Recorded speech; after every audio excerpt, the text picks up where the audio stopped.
Pep Guardiola had a prepared one-liner about the footage of Jack Grealish wandering around near Manchester Town Hall with a lollipop in his mouth, being navigated away from Albert's Schloss bar.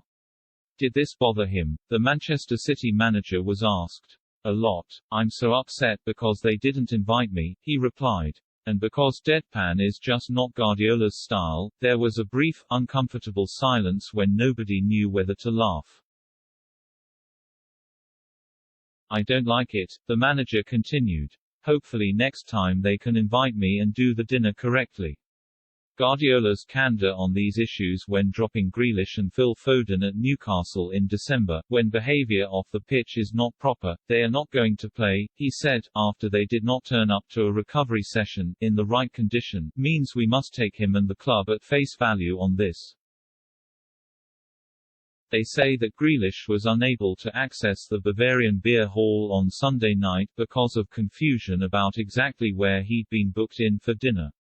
But in the words of the legendary T-shirt once worn by another highly complicated Manchester City forward, why is it always him? Grealish's scrapes in the past few years, including pranging his Range Rover when he was supposed to be in lockdown, have been less dramatic than Mario Balotelli setting his house alight with fireworks and later contributing to a fire safety campaign. But for a player looking to cement his as-yet fragile position in the Premier League's outstanding side, he does look like an accident waiting to happen.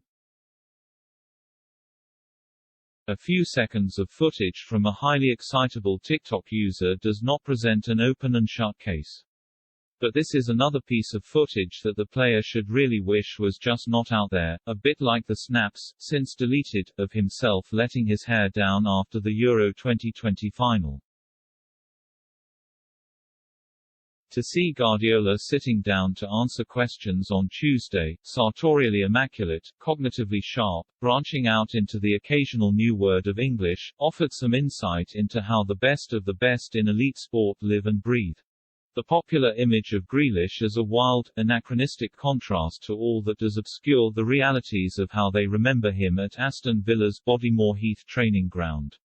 Before the pandemic wreaked its chaos, they spoke of seeing him in the gym there many an evening, working with his personal strength and conditioning coach.